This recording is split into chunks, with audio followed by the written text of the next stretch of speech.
It's the TEH Podcast, episode number 261, with Leo Notenboom of AskLeo.com and Gary Rosenzweig of MacMost.com. This week, solving server headaches with AI, age verification dilemmas, and the software subscription fight. And we're back. I want to say last week, but that's wrong since we skipped a week. 2 weeks ago, I was all excited about some of the things that I had been doing with Claude. And I intend to continue that because I've done a couple of things since then that I also found really interesting and really cool in some really geeky ways. So one of the things that I know you and I both face is when our server starts misbehaving, our web server starts misbehaving, and we're trying to figure out why. Very often we'll see that, all of a sudden our server that has a load of, 1 on whatever scale you're measuring is suddenly maxed out for reasons that we don't understand. And we know that it's not because we suddenly have that many people actually interested in our site. It's remember the old /dot effect, right? If you got mentioned on /dot, then within minutes your server would go down.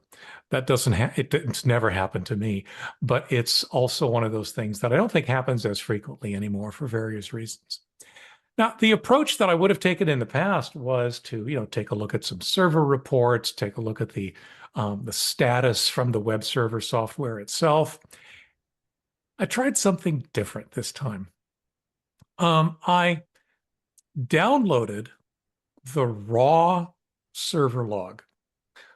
For those who care about such things, I run the Apache web server, which is basically, I think, probably 90% of websites run these days. If not that, then Nginx. And I just downloaded the raw log. It was 150, 200 megabytes in size. Since I have Claude code running on my machine, things like upload sizes or those kinds of limitations were not really in play. And I just said, hey, Claude, analyze this log. No pre-processing, no filtering, no other qualifications. Just here's a log. What can you tell me about it? And it was fascinating. The number of things I didn't have to do. I didn't have to filter out anything. I didn't even have to tell it that it was an Apache status log. It just understood what was in there. Now, this is Claude code running on my machine. So it took a little while, like maybe 10 or 15 minutes. And it came up with a prioritized list of who's hitting the server, how hard they're hitting the server, followed by a prioritized list of things you might consider doing.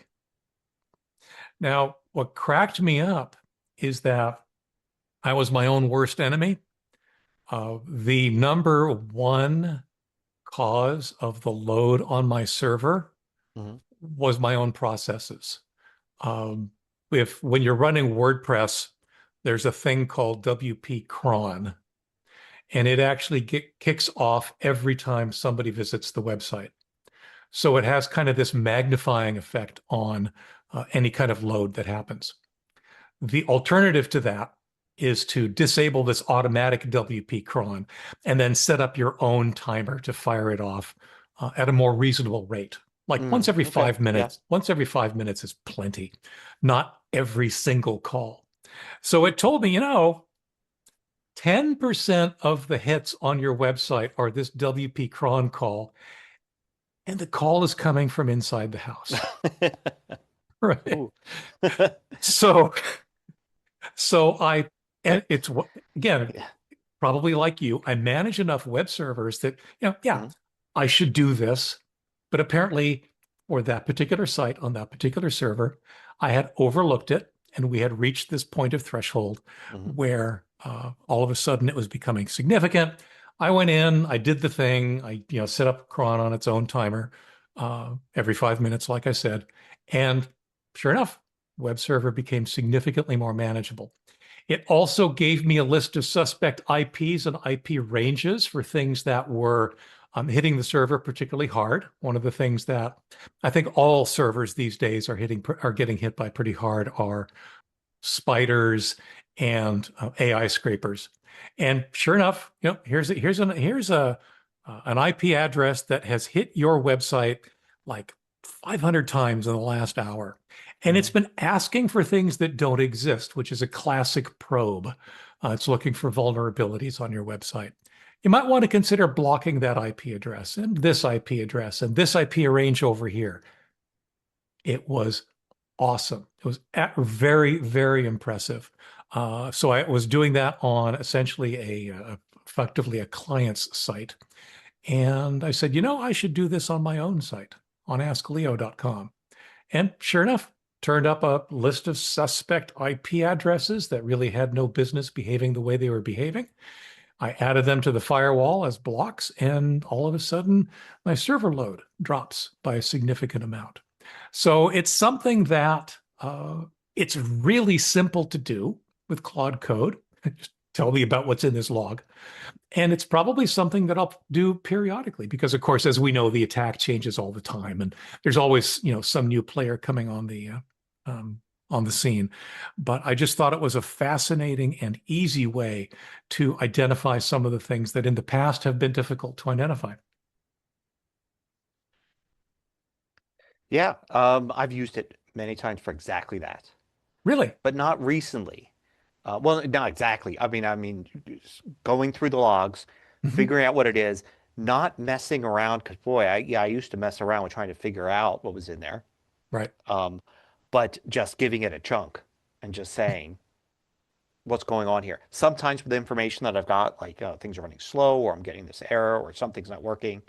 But sometimes just with like, here's the log. Um, So yeah, it's really useful. Strangely, maybe it's because I got the last time I did that, I got things working so smoothly. Mhm. I haven't had to do it for a long time. Right. I mean, Right. I think it's a combination of things. I mean, maybe I did, crush a few bugs with what I was doing back then. Maybe it's because I've simplified things, and maybe also because stuff's getting better. Yeah. Stuff's Yep. definitely getting better. I know, I think I talked before about the last time I moved servers, which is something you have to, I didn't move server companies. You get to the point where it says your current server can't support newer things. You I'm have to there migrate over. Yeah. So right the now. last time I was like, oh, I have to do that. It seemed Right. to be a longer gap. I forgot everything I needed to know to be able to do that. So I kind of started from scratch, set aside some days, and then Right. an hour later I was done. I was like, what? I'm sure that should have taken longer, but everything Right. seems to be working okay. Because things have gotten better. The It's transitions funny. have gotten better, the docs have gotten better, the interfaces have gotten better. Yep. So I'm in exactly that spot right now with askleo.com. It's Mm, running on a currently unsupported version of PHP, which I can't upgrade in place yeah, because the Linux version that I'm running is too old for the newer exactly. version. Yeah. Yeah, that's exactly the So issue. I've spun up a replacement server. I'm out at AWS, so it's just an easy thing to say, Mm, make another one. This time with current versions of Ubuntu and the default mhm, up-to-date versions of PHP. What I found myself running into was that, just like you, it's mhm. been years since I migrated these servers. They've been just chugging Yeah, along, which means, of course, I forgot everything I did yep, 4 or 5 years ago. Um, exactly. so I would migrate the stuff over and it wouldn't work, as in it wouldn't come up. Mm, And and then when I finally did get it to come up, it was slow as molasses, even though the server itself was probably slightly more powerful than the one we're running on. Um, so an iterative process with, again, Claude, I think is what I was using. mhm, And it said, okay, well, here are some common things that can affect site performance across a server move. mhm, And it said, oh, yeah, you probably tweaked your database configuration on the old server. you might want to replicate that tweaking on the new server, because the default configuration for these databases assumes you have a tiny server, right? So you don't necessarily end up making use of all the resources on the new machine. I said, yep, okay, I should do that. And another thing that sometimes happens is that you could, since you're probably running WordPress, you may want to look into something that's a persistent object cache, which speeds up PHP and its access. And said, well, yeah, I suppose I should do that. I'm surprised, but look at that. I actually did do one of those on the old server, and it's not present on the new server. Okay. Yeah. And son of a gun, I turn it on the new server, and boom, response times are back to where they should be. Rather than 10-second page loads, I'm back to, like 1-second page loads. Even so, with all, I think all of the I's dotted and T's crossed, I could probably do this at any time. I'm setting aside a big block of time so that I can actually do the transfer and deal with any issues that pop up, no matter what. And hopefully it'll just be a quick upgrade, and I'll be moving forward and happy again. But yes, that's the kind of stuff that I'm using AI for and Claude for quite a bit. It's actually done a very, very good job of reminding me of things to think about. Now, one of the other things I have, I don't know, we've talked about it, but I don't remember what you do. I use something that is equivalent to Zendesk. You know what Zendesk is? It's a support ticket server service.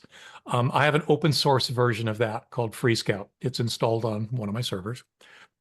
And for the past couple of years, it's been collecting people's questions. It's a MySQL database. It has all of the questions that come in get placed into that database, and that allows me to coordinate responses to those questions between myself and my assistants and so forth. It's actually a very, very nice system. From the user's perspective, it all looks like email, but from our perspective, it's just an interesting interface to play with things. Dawned on me that, gosh, there's a lot of interesting data in that database, like years of questions. Yep. But analyzing it would be a real pain in the butt. Mm-hmm. Now, normally what I would have done, said, okay, great. It's a MySQL database. I can fire up some MySQL queries to extract the information that's interesting. In other words, the questions and their responses. But that's too much work, right? I don't want to do that. I could do that, but I don't want to do that. I wonder if, so what I did is I simply did what's called a MySQL dump, which basically dumps the entire contents of the database to a text file. Mm-hmm. I downloaded that, pointed Claude at it, Claude code specifically, and sure enough, it did this wonderful analysis of, here are the most common topics that people are asking about. Here are the questions that most often go unanswered. Here are where people are worried about things. I didn't tell it what kind of database this was. I didn't tell it anything. I just said, here's a database. Mm-hmm. Analyze the contents. That one specifically, because Apache logs, sure, it would make sense that would be part of its training, if nothing else, right? Depending on what kind of training stuff. But the fact that it just was able to read this really random database from, this niche question and answer tool, that just blew me away. I just thought that was amazing. And once again, it's one of those things where I need to remind myself that the data format no longer needs to be an obstacle. If I can get it out in text, chances are I could run it against Claude Code or one of the other AIs and actually get some really, really interesting insights from what it finds. Cool.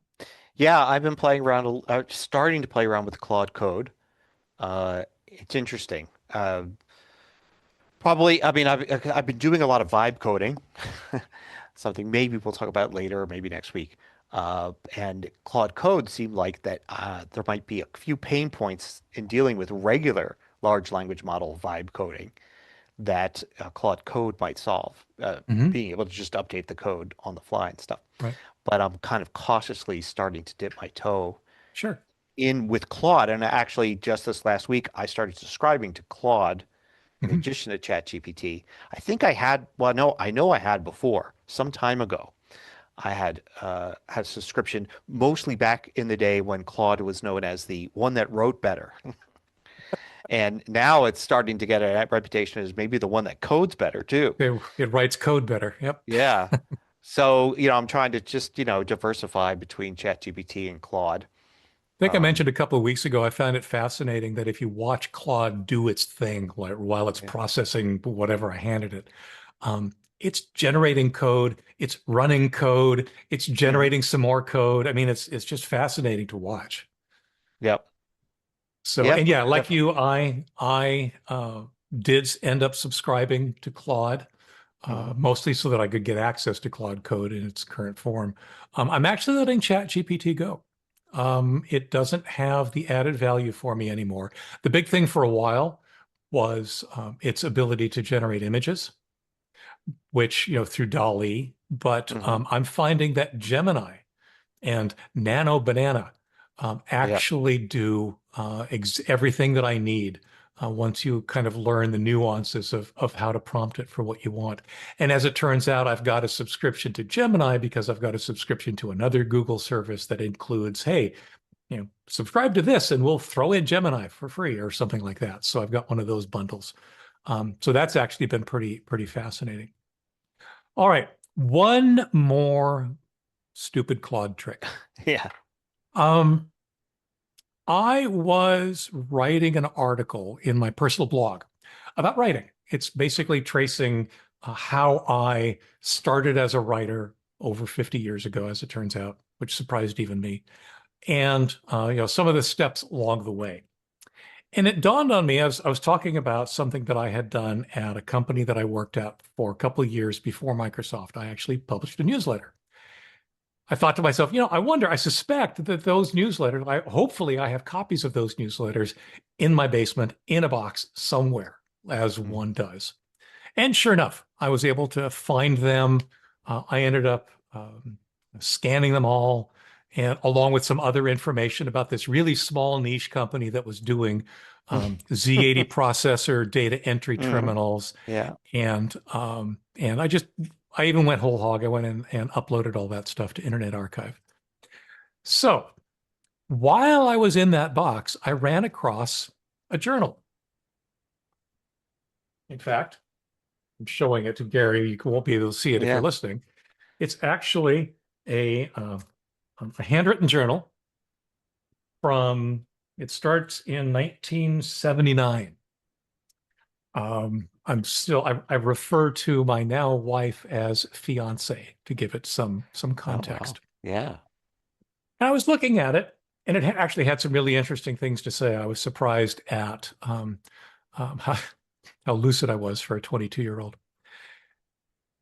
I wonder, I thought, what if I scan this page? Okay, I scanned the page, and I threw it at, I think it was Claude. And Claude, I asked it, okay, please OCR and return me the text on this page. And my handwriting has never been great. It certainly hasn't gotten any better, but it certainly wasn't any good 50 years ago.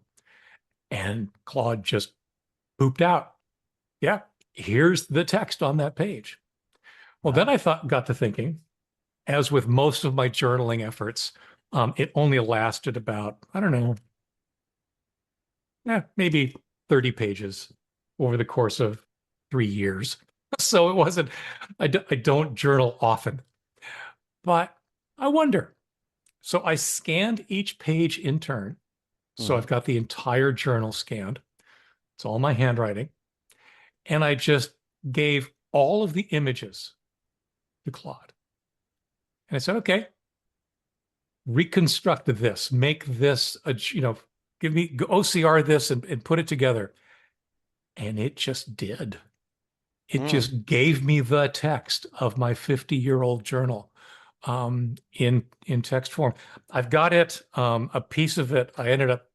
One of the reasons I did this is I wanted to quote something that I said a long time ago with respect to writing, and I've included that in my on my personal blog. So I'll add a link to the show notes here in a bit.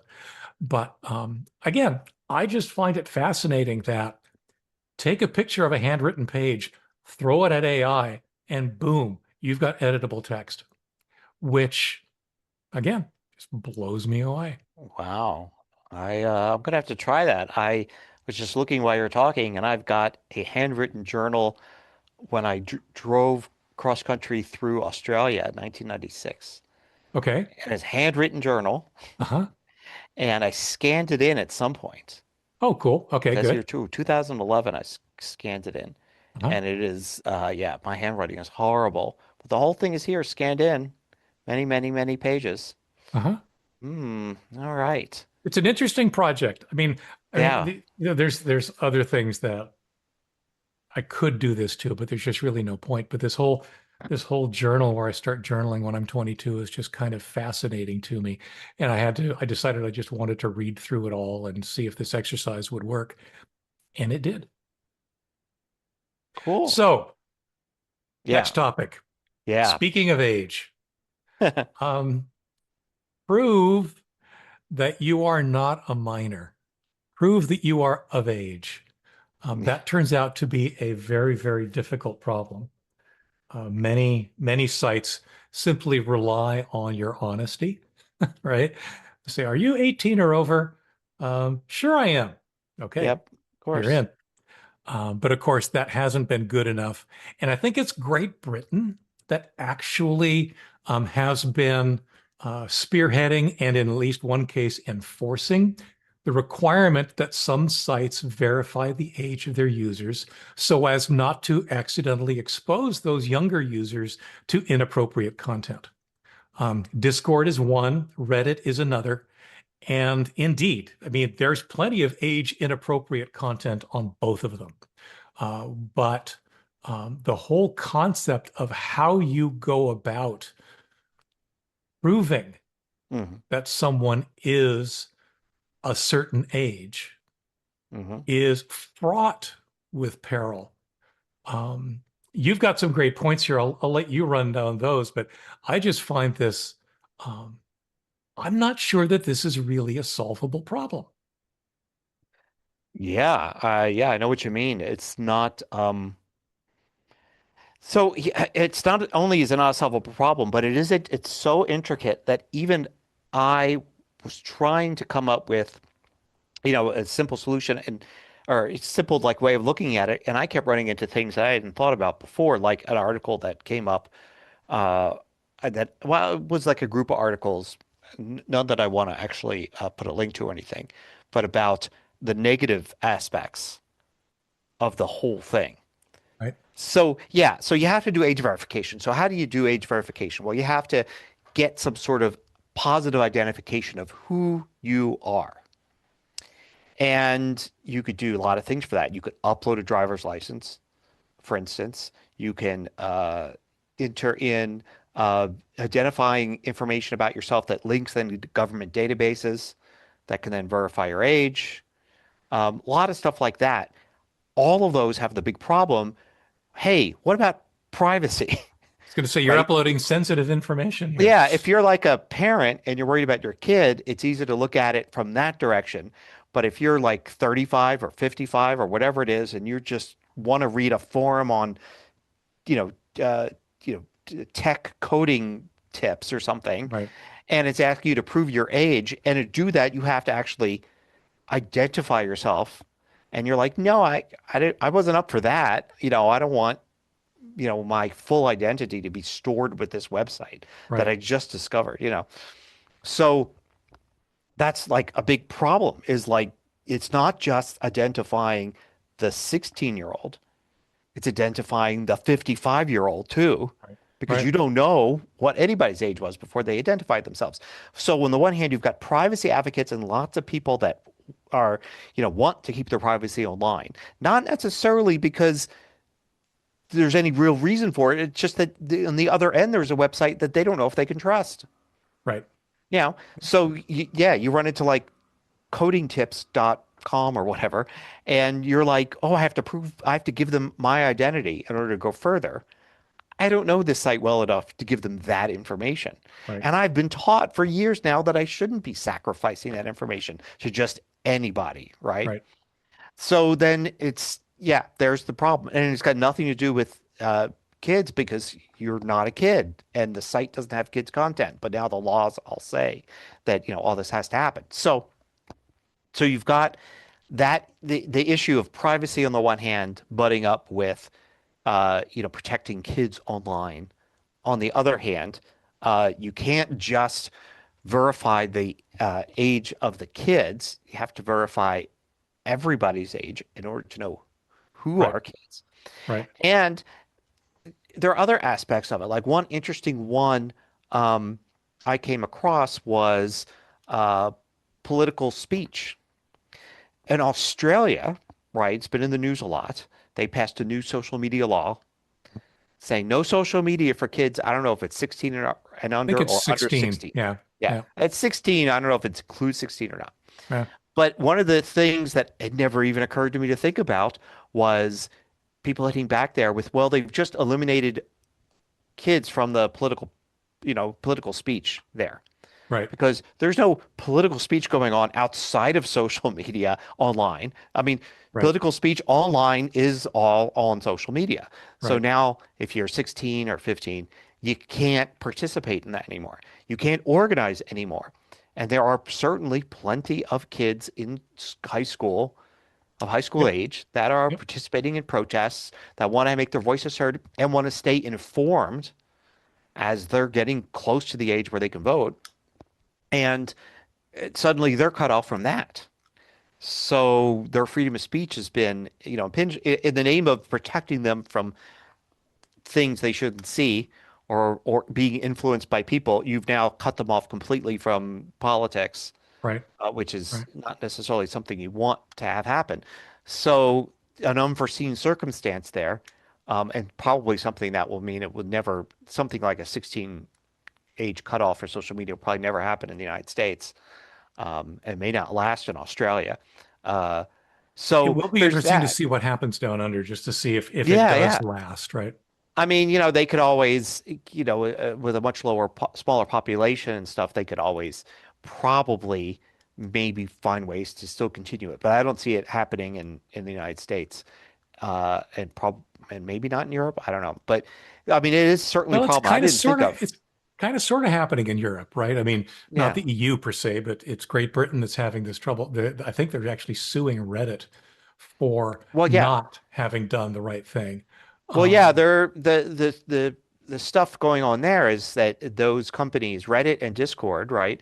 It's not that they were doing it, but they were doing it using a company that people considered was violating their privacy, Okay. right? So, and of course, on Reddit and Discord, you're gonna have a lot of people that are very concerned about their privacy, Yep. but then they were forced to say, well, we need to go and figure out like what to do with, we can't have kids on anymore. So we need to figure it out. So the problem is they used a company that had a good idea, and there's other companies I'm sure, is like, well, every single site can't do age verification. Like Right. that's ridiculous. You can't, Right. in order to be online, have your age verified by 100, 200, 300 different sites. And probably So 100, 200 different ways. Yeah. So we're going to have, I mean, yeah, nobody's going to do that. So we're going to have like one way you can verify, and then companies can come to us for a solution. So then if you verify through that company while you're trying to log on to Reddit, now you go to Discord, and Discord's like, oh, you're good Yep. because we use the same company. Right. It's the right idea. But the problem is in this case, that company wasn't doing enough to protect privacy, according to the people that use Reddit and Discord, which now, it's caused a problem for them. Right. And one of the kind of solutions to this that's been talked about is, all right, let's have the big guys come in and do this. Like, forget about having these little companies. Let's have mainly the two biggest, but you could expand that to three easily, Google and Apple, right? The two companies that own the mobile phone operating systems. Right. Have them come in and basically because probably if you're on an iPhone, you probably have an Apple ID and you probably have an Apple account, all of that. And it's very common to log in to apps. Just say, yeah, I don't want to create a new account. Just use my Apple ID for my account. And it's the same thing for people on Android. It's very common to go and say, I'm not going to create a new account. Just log in with Google. Hit the login Right. with Google button. And the third one is there's also login with Facebook. It's very common. Matter of fact, the three of those appear together. Those Right. three buttons you see everywhere. So you could include Facebook to it. And you could say, let these big companies handle it, and then let all the little companies be able to use that, which is what they're doing now for logins, but have that overflow into age verification as well. So Right. you not only, as a small site like yours and mine, we could potentially just use those for logins. Now, problem with that is that we have to give up our own personal login, like our own login systems. Because right now, typically it's like, hey, log in with Apple, log in with Google, log in with Facebook, or Right. create an account. And you can create an account with your own email address. These sites will have to say, yeah, that's not an option anymore.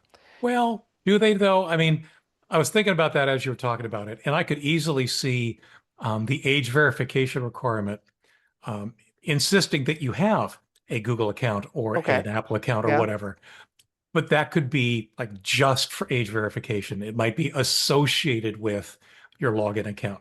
Not that that isn't a scary thing in and of itself, right? But for example, on our sites, I could see somebody logging into my site with their Ask Leo account, with their Ask, the whatever email Mhm. address they use.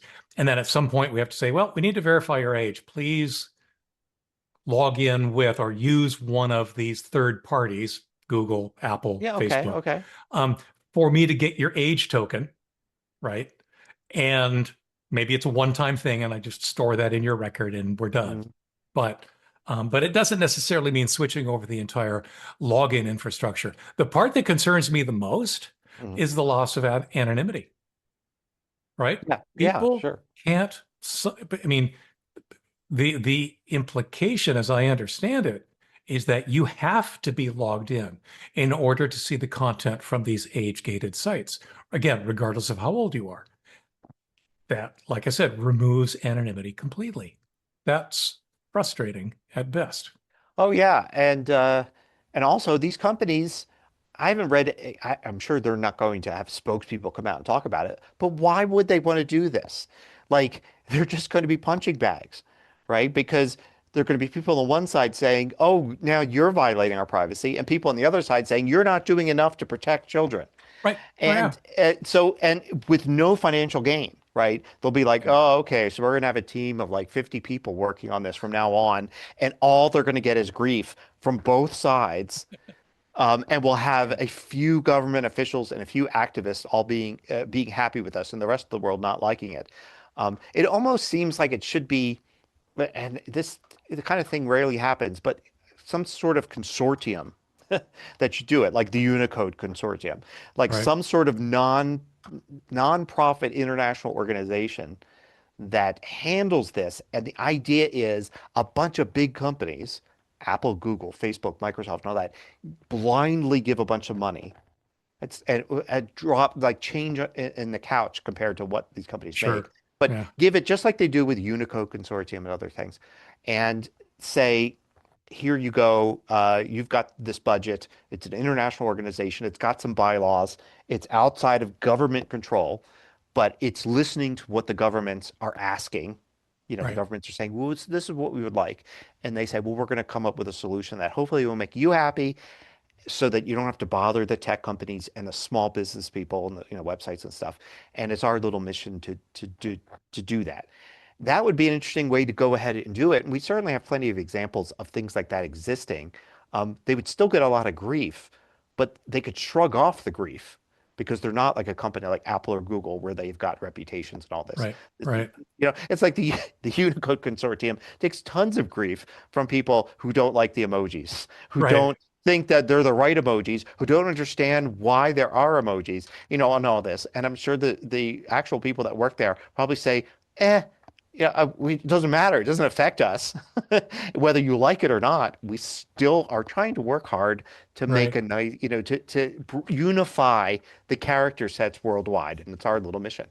Why didn't With you that. include my favorite emoji? Yeah. Uh, So yeah, it's really it's tough.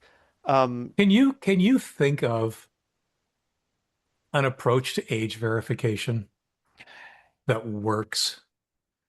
Because Yeah. my biggest thing about most of the age verification approaches that I keep hearing Mhm. is that they're almost as safe as just asking the person to answer, "Are you 18 or older?" Mhm. Right? I could upload somebody else's driver's Yep. license. You can log in I with somebody else's account. exactly. I just that's why started off by saying I'm not sure this is a solvable problem. Yeah, no, you're right. Because if you're anonymous when you're online, there's whether companies like it or not, because you could simply have somebody else create the account for you. I mean, they're putting themselves on the line to do it, but it certainly is the case where parents create accounts, social media accounts themselves, Hmm. and then hand them over to their kids. Right. um, that could still be done. I mean, I guess the idea is you try to make it harder, right? So you say, okay, well, a kid still needs to have one parent, you know, on their side or one adult on their side. But I mean, kids get vapes, Yep. kids get cigarettes and kids buy alcohol and stuff Yep. because there are adults that'll hang out or adults that will take money for it, right? Sure. So if you make it hard enough for a kid to get a social media account, eventually it'll be worth something. And eventually you'll be able to find somebody and Black give them market. give them $50 and they will create an account and then hand it over to you. I mean, I guess you could restrict people to one account at a time, right? So you could have like if an adult does that on Facebook, they can't get a second Facebook account Right. because their ID's been used. But all they need to do is fire up another email address, right? I Well, mean, no, but if the idea is that let's say Facebook says, okay, Facebook is supposed to be one account per person. yes. Right. You're not supposed to, for a long time, you're not supposed to be able to open up a second account. Is Right. you are a person, you have one account, that's it. And they've set it up so to make it really difficult. They've done a good job at this because I've heard of people getting kicked off of Facebook and they can't get back on. They can't create another account with another email address. It figures out who they are during Interesting. the creation process and they're stuck. Mostly people dealing with Instagram, right, are stuck. And so there are ways that they can limit that. So the idea is that if you create your Facebook account and you verify that it's you doing whatever Facebook does for that, I don't even know. My Facebook account dates back to the beginning, right? Right.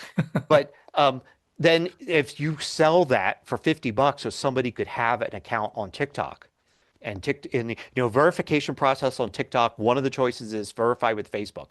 Verify with Facebook, I'm really this guy, even though I'm going to use a cool alias here at TikTok. And Right. then it says, great, you're in. But now that adult that really has the Facebook account cannot create another TikTok account. Right. Like they're stuck. So they're selling for $50 their access to TikTok. They're not selling like, oh, I can repeat this 100 times and Right. have 100 kids using my ID.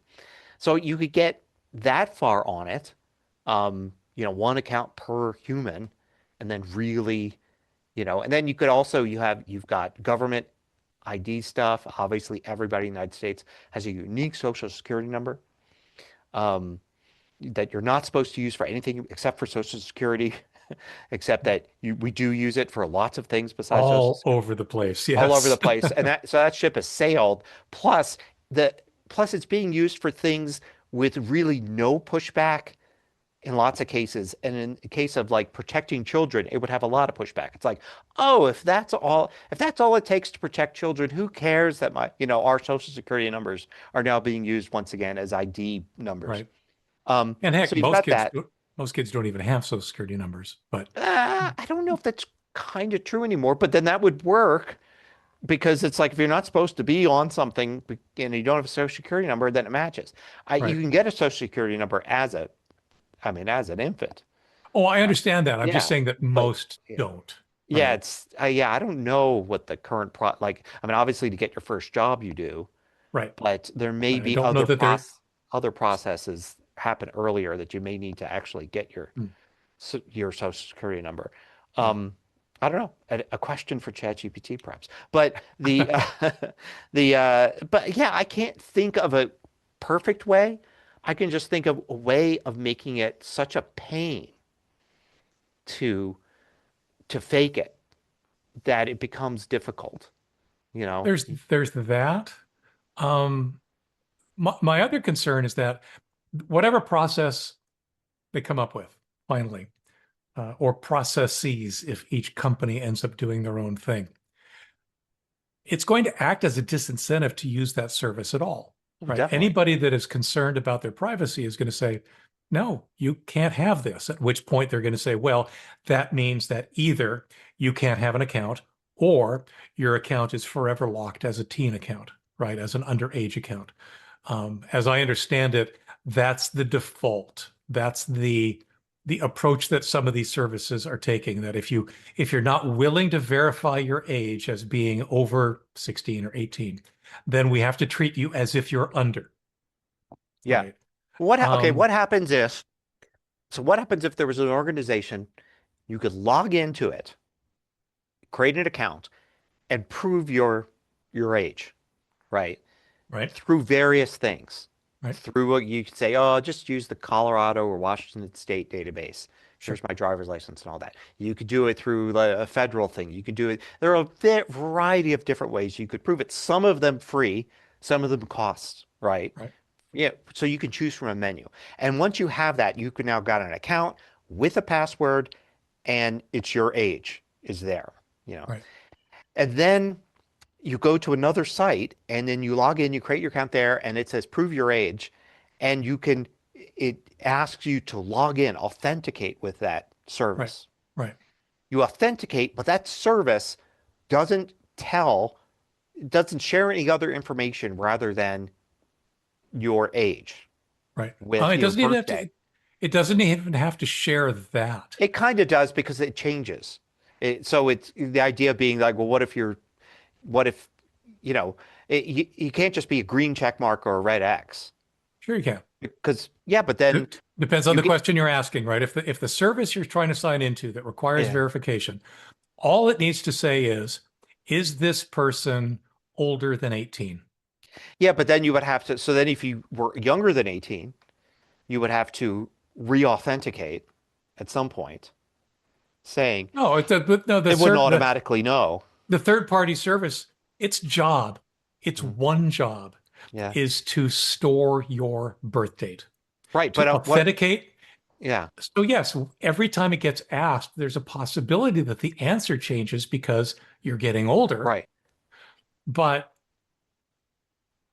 So the idea is you would have to then, so if you went in and it said no, right? You said, oh, it's because I turn 18 next month.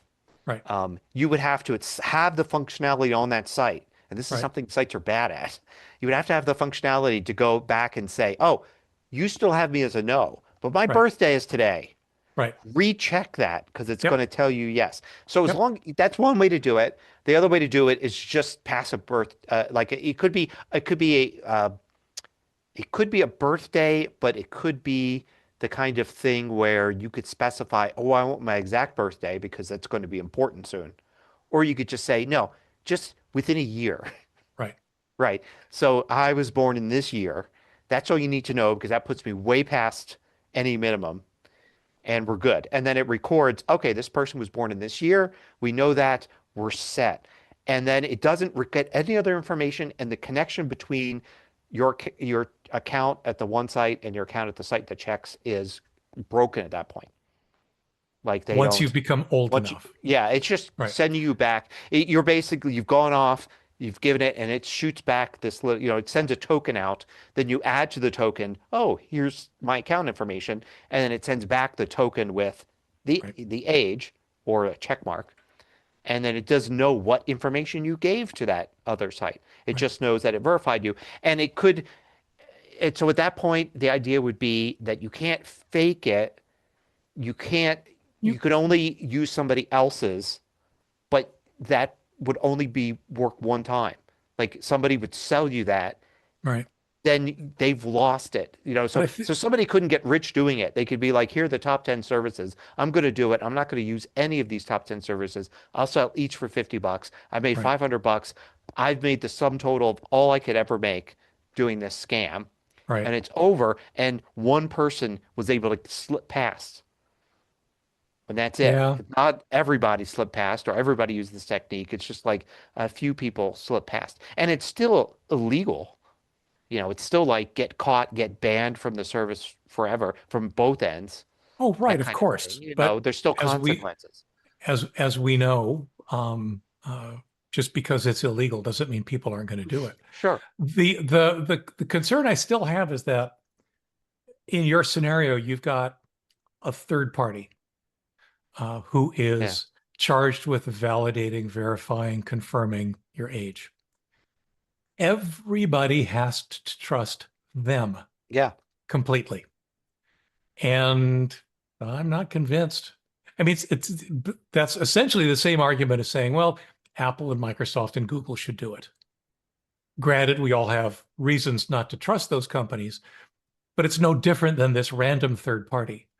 Yeah. Well, they could be, if it's one like consortium that is funded by all these companies, Right, they could still be open to audits by the companies that give them money and by governments. right, So, and they probably would, as part of their charter, get audited on a regular basis.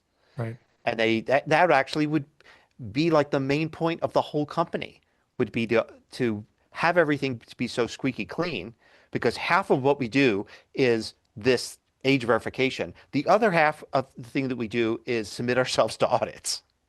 And the audits just need to be like, oh, everything is so perfectly clear that this audit took no time at all. And, we'll see you again 3 months or 1 year from now. And the auditors, see, so do we have to trust the auditors? Well, that's why you have multiple auditors from multiple places. Right. So they all have exposure into the information that's being collected by this third party. Yeah, but yeah, I mean, that's part of it, but maybe not. I mean, you walk into a building, you're not walking in with like, I'm going to download all your data. You're walking in hands free with like, I Yeah. just need to see what's going on. You can't really extract it out of there. And maybe even multiple auditors. Yeah, there are ways to do that. You have, I mean, audits for like this, you have multiple auditors from different, today the auditor from Apple, the auditor from Sweden, and the auditor from a, citizens community group of Right. Western Canada Right. they're all going to be here, and they're all going to be going through the audit together. No one's going to try to pull anything Right. because it's these three. And next month we've got, Britain and Australia and Google is going to be Right. here, and all of that. And yeah, I don't know. I think it can be done, but will that path be chosen? Probably not. Yeah. My guess is it'll be something else that, yeah, doesn't make as much technical sense. This is one of those things where there are a lot of strong arguments on both sides. And unfortunately, because it's a political issue, rarely does technology get properly designed as a result of politics. Yeah, that's true. So, That's true. Yeah, yeah. We'll see. Watch this space. Um, but only if you're over 18. yeah. So let's talk about something that's not AI. Uh, it's something that's come up with for me a lot in the last month, and Sure. that's software subscriptions, which we've talked about before. Mhm. The reason it's come up a lot recently is Apple, of course, created a new software subscription service called Apple Creator Studio. Right. And of course, people are comparing it to Adobe subscriptions, to Microsoft's Office subscription, to many other subscriptions out there. And people have a lot of opinions. People have a lot of strong opinions about software subscriptions. Yes, they do. And it's to me, I hate the subject because it's hard to convince somebody who hates software subscriptions to feel okay about them. But on the other hand, as somebody who's a software developer, It's not hearing the hate. The hate is always directed as in those greedy software developers, those greedy companies, that want more money, that want us to keep paying, that want us to be locked into their systems and all of that. But software has been sold as products since mostly the 80s. I mean, even before that, but the 80s, the software industry kind of started to pick up. And I entered the software industry in the 80s with little things that I made and would try to sell, in magazines to Sure. schools, Yep. that kind of thing. In the 90s, I entered it in a bigger way. Um, and actually, I did sell at least one very professional software business product in the early 90s. And so I experienced a lot of like different ways to sell stuff. And I had what people call shareware. I had some shareware games in the early 2000s. And the thing that a lot of those have in common is that they had the selling software as a product kind of thing, where you create a piece of software, you say you could buy this for $40, and Right. then it's yours. You install it, and we're done. Our monitoring transaction is finished. Um, and people, use that for a while, and it seemed to make sense because software was very new. It's the easiest way to sell things. There's just one-time fee. hmm Here it hmm is.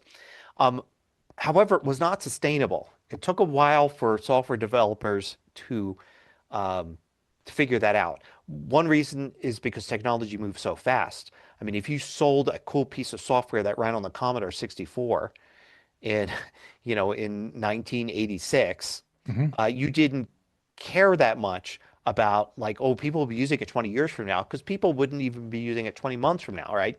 They would already moved on to like another computer type or whatever. Technology moved really rapidly then. So either the software you made then was so out of date that nobody was buying it anymore after a while, because things had moved on, or things had moved on and your software was so good that you came up with a new version of it that ran on the newer hardware with the newer operating system, and the new version of it you were able to sell as a new product. And that kind of is where the industry went for a while, was we can still charge one-time fees because we're going to come out with version 2, version 3, version 4, and all of that, and each one is going to cost. The feeling was you were still just buying it once and you weren't committed to buying it again, but in actuality, you were now in a subscription. You just could opt out at any time, which you can do with the subscription. You just could say, I don't want version 3. I'm fine with version 2. The problem is that your um, version 2 may not work on the newer operating system or the new computer you just bought. So you may be forced to buy a new one. Sometimes there were upgrade discounts. If you already own version 2, you can get version 3, half price, that kind of thing. But it was still unsustainable. You still had tons of companies that would have a hit piece of software. They'd sell a lot in the first year, and then it would drop off considerably because they had saturated their customer base, right? They couldn't reach more people that needed their software. And they made all their money in that first year, and now they couldn't make any money in the second year because they didn't have any new customers. It wasn't a consumable like buying a piece of food. You didn't need more. You could just keep using the same one you bought. Yet they still had to support it. And if they wanted there to be, to continue developing that as a living, making a living, they had to find another way to, come out with a new version or whatever, make another piece of software that they could sell once, and that would get them through another year, that kind of thing. It was just not very sustainable for software developers. And that was true even for big companies that seemed to be like, well, this isn't like a three-person team.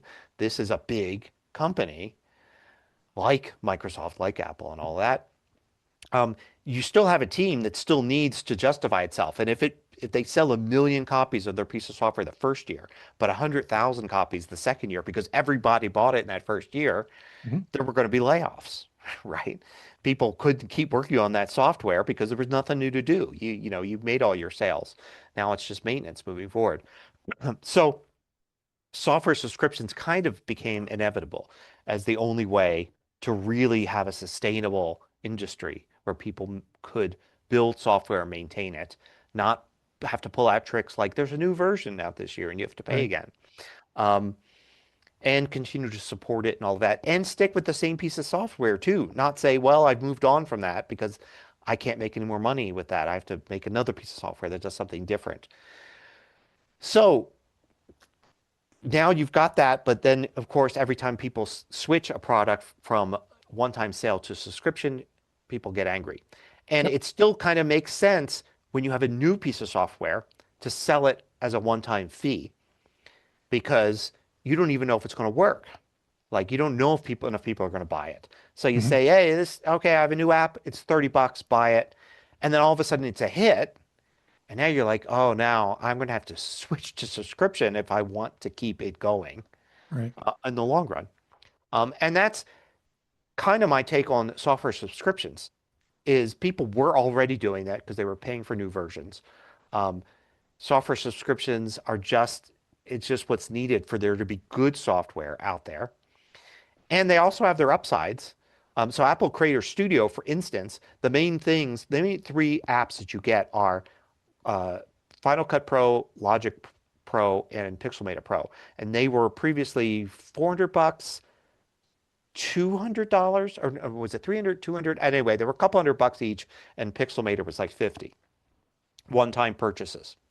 Which, the thing about software subscriptions is that there were a lot of people that just could never really use Final Cut Pro because they didn't have $300 to just get it. I mean, there was a Mhm. trial and all that, but they couldn't get it. Now, $13 a month, people have $13 a month. If your plan is, I want to be a video editor, I don't have $300 now in addition to what it cost me to buy my new MacBook, but Mhm. I want to start creating videos, then I could spend $13 now, this month, next month, the month after that. Hopefully, over time, my business will grow and the $13 a month won't be a big deal. The $300 a month right up front at the beginning was a big deal. So there are 300 one time. But yeah. one time, yeah. So there are, good things about it as well. If I Complicating things. Yeah, go Go ahead. ahead. Well, if I had to characterize the biggest unstated objection, so I see this all the time, especially when Microsoft Office went to Mm, subscription. But your observation that it's always been a subscription model. It's just been in your hands rather than the company's, right? It's just been a manual subscription yeah, rather manual. than Yeah. an automatic subscription. That, I think, highlights where people are really uncomfortable. They have no control. Mm, Once you subscribe, you know it's the only way to get the product. And you will get the updates whether you want them or not. yeah. And especially in the Microsoft sphere right now, that's a big deal because, of course, Microsoft is throwing Copilot and OneDrive and all this other stuff into these packages. People just wanted a word processor, Yeah. right? They just wanted Word. And now all of this other stuff is coming in. Now, Microsoft, of course, has done pretty much what you just described with the Apple offering, and that is they've made the subscription very lucrative Mhm. financially. If you actually were to do an apples to apples comparison, and I don't mean an oranges to oranges comparison, we'll do it that way. The Microsoft Office subscription is an amazing value because you can have 5 different people with it. You get all this storage, you get all these products. If you had to build that yourself using the one-off purchase plan, you'd be talking 10 times the cost. And yet that's not enough to make people happy. Yeah. It's No, yeah, go ahead. no, yeah. And there are ways to be smart about it. Um, but yeah, you're right. People, they, I guess they're maybe uncomfortable with the automatic thing. They're uncomfortable with the fact they've got so many automatic payments now. Oh yeah. There's Yep. Netflix, and then there's their internet provider, and then there's all this stuff. Um, yeah, it does make it I guess, but and of course people don't like being bundled. But I think bundling is has its upsides too. Like for me, I definitely use Pixelmator Pro all the time. I don't use Final Cut Pro as much, but I do use it. And Mhm. Logic Pro, I didn't even have. Like I Mhm. wasn't using at all. But I wanted Logic Pro. I just couldn't justify Right. buying it in the past because I was like, well, what am I going to use it for? I'm going to play around with it. I don't know. So now with the bundle, I'm excited that I have Logic Pro to play with. And if I didn't have Final Cut Pro, I'd feel the same way. With Adobe's Creative Cloud, which I have is a big bundle that I only use a few things Mhm. of. But I like the idea that I have Premiere, Adobe Premiere is like a big video editor. It's been several years since I've looked at it, but I kind of like the fact I could use it. And once or twice a year, I have to do something in Adobe Illustrator. That would be a pain to do if I didn't Right. have Adobe Illustrator. And I Right. like it. So to me, it's not so much that when I think of like for me, the exact example would be Logic Pro as an audio tool and Pixelmator Pro. And it's like, okay, Pixelmator Pro is a no-brainer. I use it every single day. Logic Pro, it's definitely adding value to the subscription. Mhm. It definitely makes it, and I think a lot for people like Microsoft, you might use Word every day, and that's why you've got the Office Sure. subscription. Yep. But Excel does come in handy. Tax time, I do like to go through I can download the CSV from my bank and I open it up in Excel and I can do a few interesting calculations and it helps me make some informed decisions at tax time. And it's the one time I use it, but boy, it's a nice bonus to have that. It's funny. I'm in a slightly deeper situation with Microsoft Office. I use Excel every day. Mhm. I use Word occasionally, and I use OneDrive some. Yeah. But that's like maybe 33% of what's included in the bundle. I ignore all of the rest. I just have no call for it. I suppose it's nice that it's there, but you know, am I really going to fire up PowerPoint just because I've got PowerPoint? I don't think so. There are other ways to do that kind of stuff.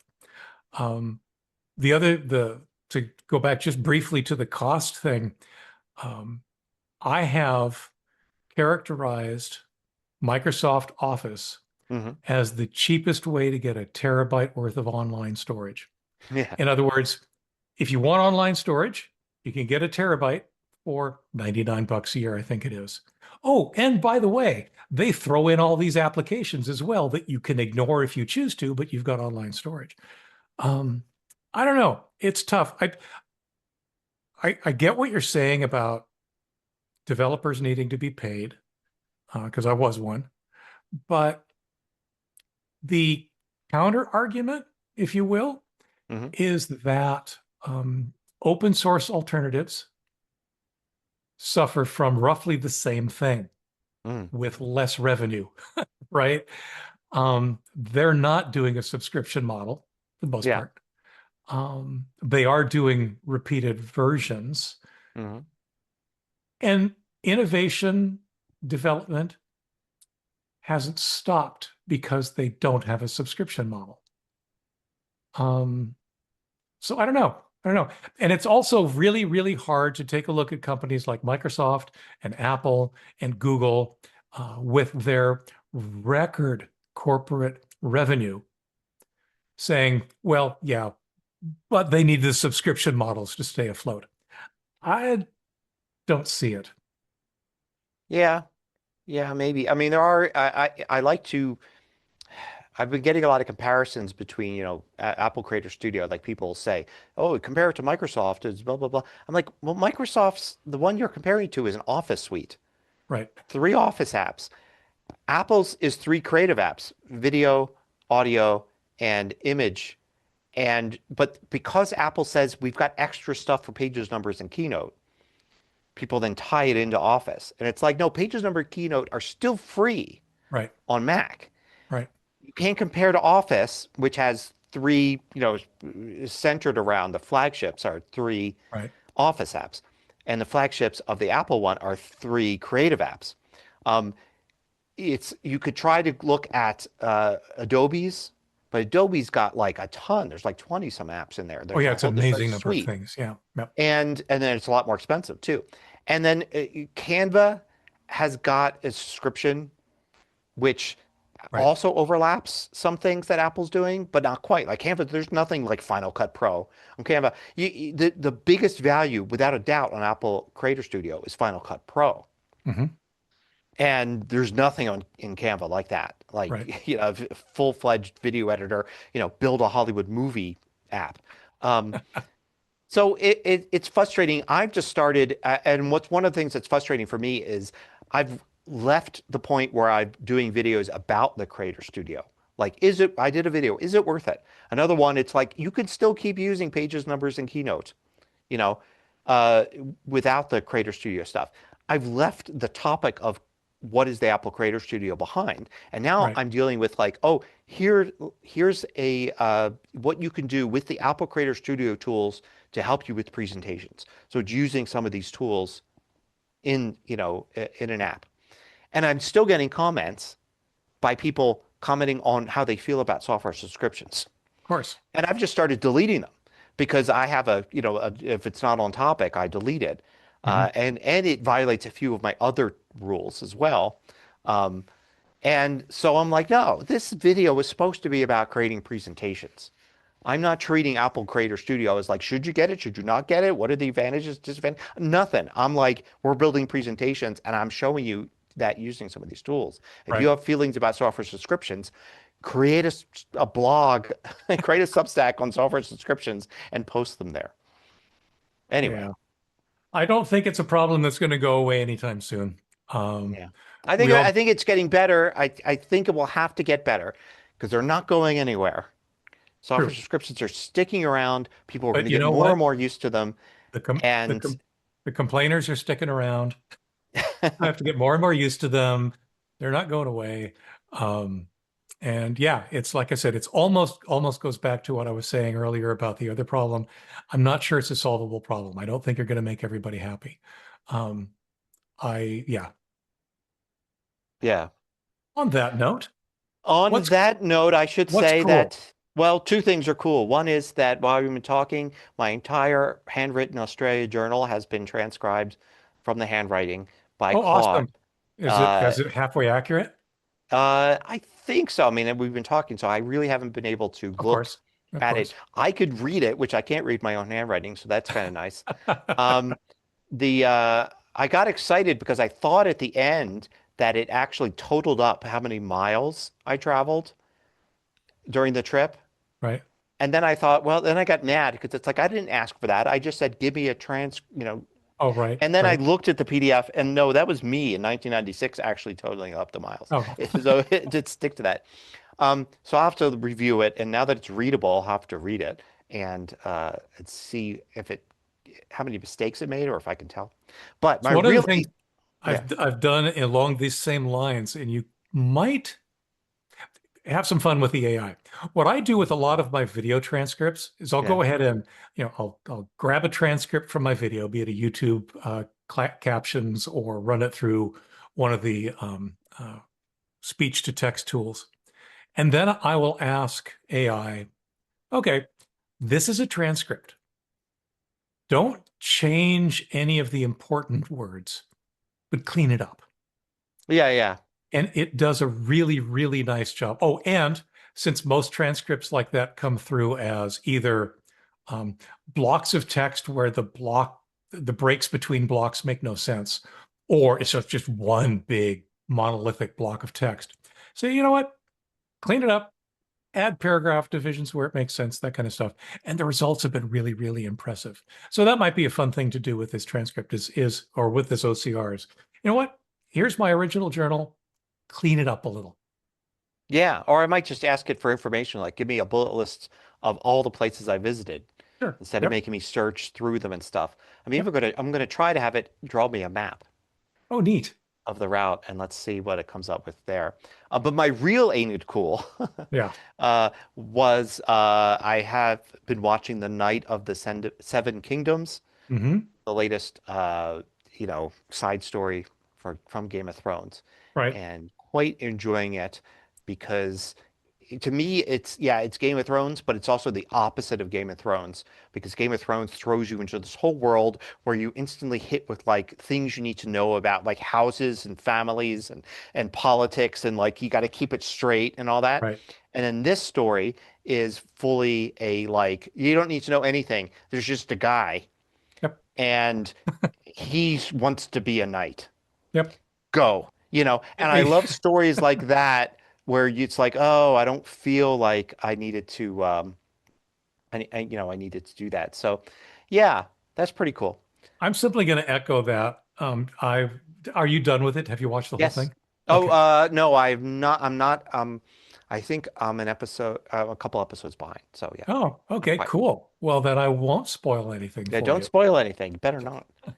But yeah, same thing. Where Game of Thrones itself is this multi-layered, multi-threaded political intrigue across continents. Like you said, this is a guy. Yeah. This is the story of a guy. It's got- And it's actually a very well done story. And I am actually I'm hoping they'll do another season. This season was only 6 episodes, I think. Yeah. I want it to be longer. I want it. No, I want think them to be I don't more. know. I'll have to check to see, but yeah. Yeah. Anyway, Self-promotion, yeah. Here, so the opposite of like AI and advanced software and all that is I did a video on just how useful it is to have little text files around. Something that like you and I, because we've been using computers for such a long time, know. But on a Mac, you've got a little tool called Text Edit, and you can create little text files, and it's so useful to just put text files inside of folders for the stuff you're working on. They're kind of like notes, but instead of being in an app where they're off on their own in a journal or notes or whatever, they are with your files. right. So you could leave notes for yourself telling you what these files are, notes for somebody else, notes to, whatever it is that you want Mhm. for whatever purpose. They take up virtually no space and they're easy to make. So people One are of the responding good to that. One of the reasons that I use the note-taking system that I do, I use Obsidian for my note-taking, is that its native storage format is text. So even if the tool goes away completely, you've got text files, and they're readable because it's all stored in Markdown. Yep. The other thing I love about text is essentially a side effect of what I was talking about earlier. Anything can read it, including AI. So your little text files, your collection of text files for God only knows what, even if you lose track of them or can't find them or whatever, turn Claude code loose on your hard disk, tell it to locate all the text files and tell you something about them. My self-promotion is an article called The Nirvana Fallacy.